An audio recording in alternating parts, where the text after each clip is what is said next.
Do you intend to keep the pitching plan kind of the same with Liam pitching on Friday and Marcus on Saturday, or could y'all mix that up?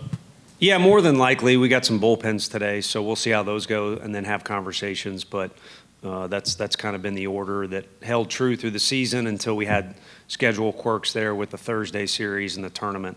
So regardless of how we do it, we're not looking to out-strategize anybody this time of year. Just out-compete people or compete to the best of our abilities, and hopefully that gets us where we want. And if it doesn't, maybe the fans give us an edge that pushes us over the top, because that's been the case a few times this time of year for us when we've been fortunate enough to be in Knoxville. Yeah, going off of that, just the sigh of relief maybe ending the year the way you wanted to be able to host the regionals. Yeah, I think that there are lots of bullet points you could list under, and maybe you all have already done that on, that it's a good thing or it's an achievement that the guys, were able to earn a regional. It's very difficult to do, to quote a really smart baseball person I talked to yesterday. But the biggest thing is we're 12 days on the road, and so I think the guys needed to get back. We played a couple extra inning games in there for whatever reason. Weather is a part of it, but we've played long games this year. So it was a taxing trip. It was a valuable one for our guys, but it was important, I think, for us to be able to sleep in our own beds, recover, use our weight room. So that's probably the biggest part of this weekend. Eric, so you guys handled adversity pretty well down in Hoover, down 4 runs early, came back from an error or two in that first game. What do you like about the way your team's grown, developed, evolved maybe over the last couple of weeks? I think that they've kept pushing forward in the direction you want to. I mean, that's vague, but there's a lot of different categories to talk about. Individuals have gotten better at. Maybe we've gotten better at learning our team. But the general direction, which is forward and in a positive way, in a way that shows improvement, whether it shows up to you all or ends up on the scoreboard being displayed or not, I don't know.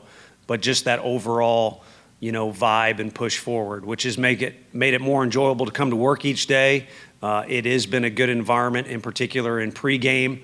The one thing they need to take responsibility for, I guess we do too, is as the game goes on with all these crazy ups and downs, and now will be more chaotic than ever for not just us, but every program that's still got the benefit of playing is, maintain that same sort of energy and outlook. Hard pass. Kind of going back to the pitching plan, y'all have, throughout your tenure, pretty consistently kept the same. What do you see as being the main benefits to keeping the same order that you've had for the regular season? I think just worrying about what's in front of you is the biggest thing. What innings in front of you, and a guy that I've got a lot of respect for, kind of in an indirect way taught me is just you got to think about the one game that's in front of you. Now, in a tournament format, you can't get blinded by the fact that there is a tomorrow and things like that, and that's maybe benefited us too, like in last year's final series we played and things like that. Fortunately, it worked out in our favor, but overall, we're just looking at the first inning against Miami of Ohio, and there's 2 other teams that'll be at our park. They'll play before us, so it's impossible to not recognize who they are. They're both talented, but really it's about the pregame and the first inning against Miami of Ohio. John in the back and then Ben in front. Yeah, to build off that, what do you know about Miami of Ohio? Obviously, you guys have never played them, the staff, and what do they bring to the table? Yeah, it's a very well-balanced team. The starting pitcher that we'll see racked up 11 wins. I don't care where you're at, who you're pitching against. There's certainly credit due there.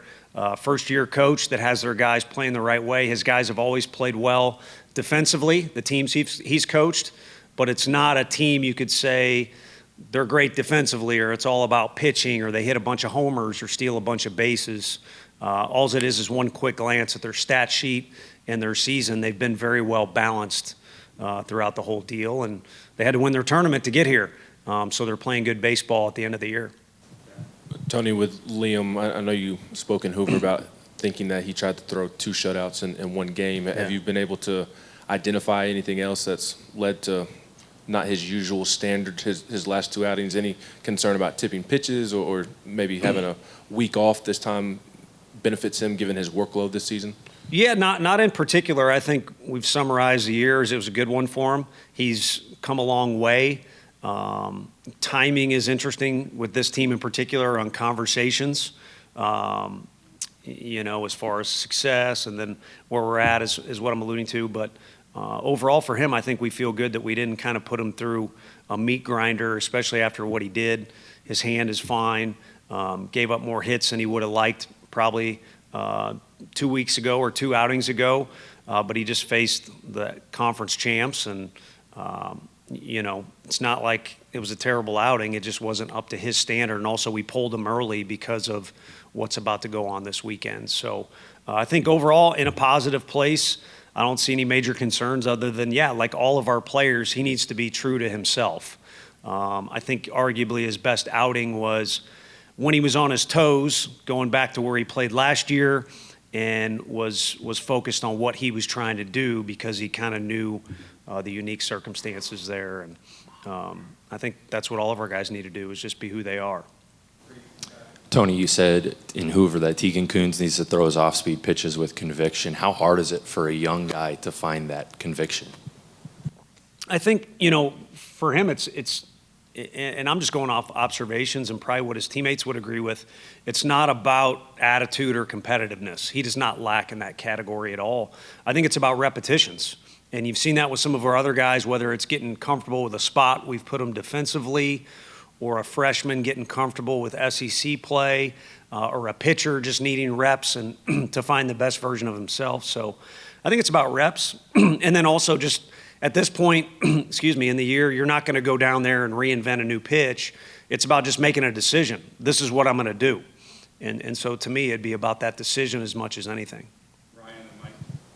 I'm curious, with AJ missing last season, have you seen that injury or that's his time away from baseball kind of affect his mindset or outlook, I guess, over the offseason and into this season?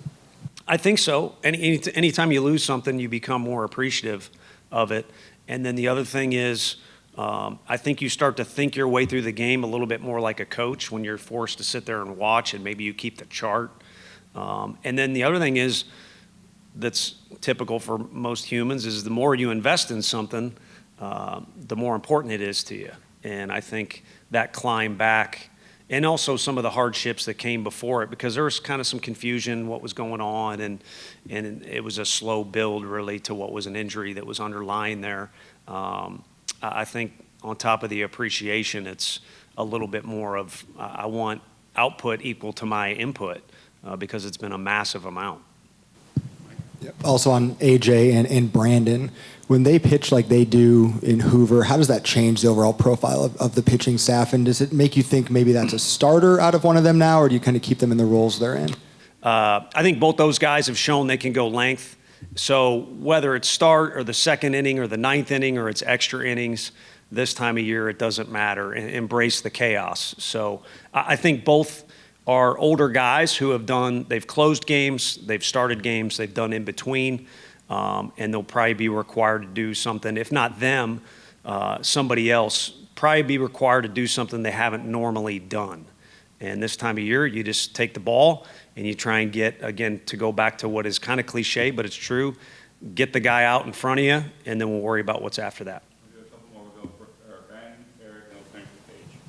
When you were watching Andrew Fischer hit last year at Ole Miss, what would your reaction have been if I told you the next season he was going to reach base safely in every single game?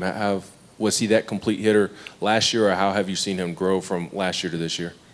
No, I mean, I know being from the Northeast, you're in the cage a lot because it's cold. So there's people that get credit before he even got into college. But I know he also had people at his previous 2 stops that affected his life and his ability to play. So I don't think you want to act like we just waved a magic wand over him and all of a sudden he became this complete hitter.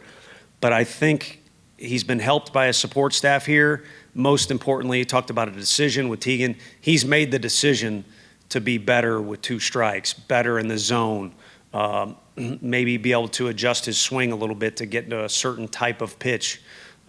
This weekend we saw a huge variety of guys who have different strengths as pitchers. So A credit to people that have been in with him in the cage, whether it's this year or 10 years ago, but a massive amount of credit to him for making that decision to adjust and become more of a complete hitter and kind of make it more about the team offense as opposed to, hey, he can hit it 450 feet. I don't know what that feels like. I wish I did. And it's probably a feeling that kids who can do it want it all the time. So to kind of put that on reserve for the betterment of the team is something that's a statement to his character, to be honest with you. Going back to Mike's question about AJ and Brandon, knowing it's all hands on deck this time of the year, how is that problematic for you guys maybe in trying to manage, when to push that button, when to send in this guy, or maybe want to save this guy for this scenario, knowing that obviously you got to win the game at hand? Yeah, we're not immune from the same thing the players are dealing with. I don't think we have one shining moment. That's at the end of the tournament.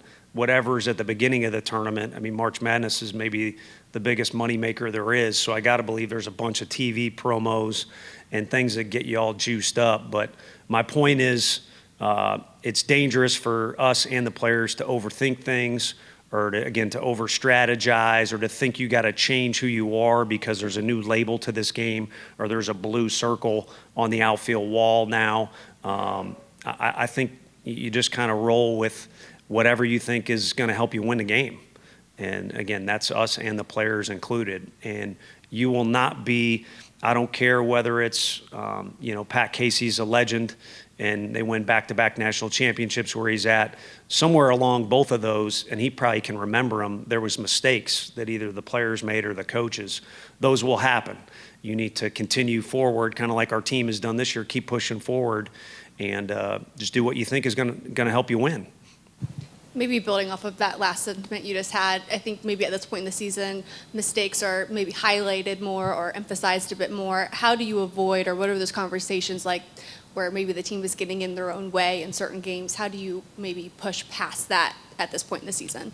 Yeah, I think part of what is at the underlying root of the word confidence is it probably means you've had success in that category before, so you reflect on history or you got, kind of a little imaginary notebook of things you've done or seen. Same thing. Look back no further than the SEC tournament. Plenty of mistakes to learn from. So you either win or you learn. Our last game, hopefully there's a lot to learn from there. We'll talk about it a little bit today. It's been light since then.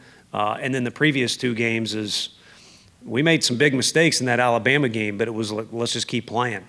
And then we were down in the Texas game and staring down the best bullpen and one of the best 1-2 punches in the country out of the bullpen.